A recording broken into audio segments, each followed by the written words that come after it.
Hey YouTube, Dawson Ryder here, coming at you with some Power Rangers news. A little bit late on this as it came out over the weekend, and unfortunately we were all busy with Sentai's funeral. I'm just kidding, Sentai's funeral is in 2026, but we got some leaked toys from the Power Rangers Playmates line. Much to many people's surprise, it's some Kaiju Ranger figures from the sequel comic, Mighty Morphin Power Rangers and Godzilla 2, The Streets, and I'm really happy about this. I'm still not sure if I'll get them or not, just because I haven't been collecting as much recently, but this is certainly very exciting. Like, when we first announced we were doing Playmate stuff, I assumed, like, okay, we're going to go through all the MMPR seasons. You know, there was the whole discussion about, like, will they move past MMPR? And I was thinking it would be cool if they could do some comic stuff because it's still MMPR related, and you'll get those casuals and maybe kids that don't know whether it's from the comic or not, but you get a cool design. You know, you have the Sentries. You probably wouldn't do the non-MMPR Sentries, but you could do that.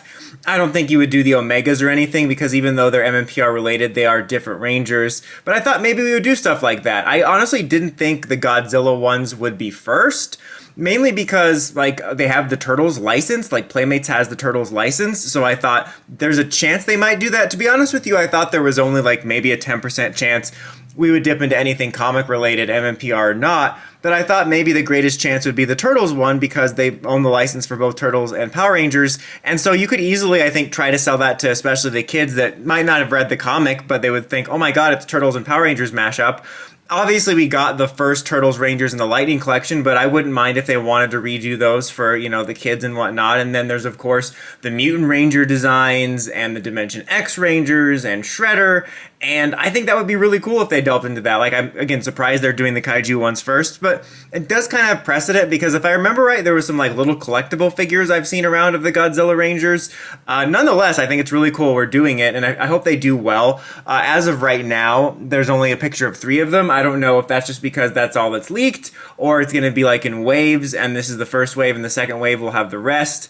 It seems weird because I feel like there's only 5 of them, right? Was there a 6th one? Was there green in that one? I can't remember, honestly. I think there was green. I don't know, but I hope they do all of them if they do that, and I hope that this means we could possibly get, like I said, Turtles Rangers figures, or honestly any of the comic designs. I know they'd probably stick to MMPR in terms of that, but I'd be fine with that. Maybe even the Power Rangers Prime designs. That would probably not happen, but you know, still, this is pretty cool. This is the kind of stuff I was hoping to see from the Lightning Collection, and probably the biggest reason I was disappointed the Lightning Collection ended wasn't so much about completing the teams we had already had, but the fact that we were delving into some comic suits I wanted to get and figures I didn't already have versions of. So yeah, this is pretty exciting. I'll keep you updated on this if we get any more news about new figures, and there's a good chance I'll pick these up and cover them, but we'll have to see. But what do you think? Are you excited for these figures? Will you be picking them up? Let me know in the comments as always. Till next time, Dawson Ryder, signing out.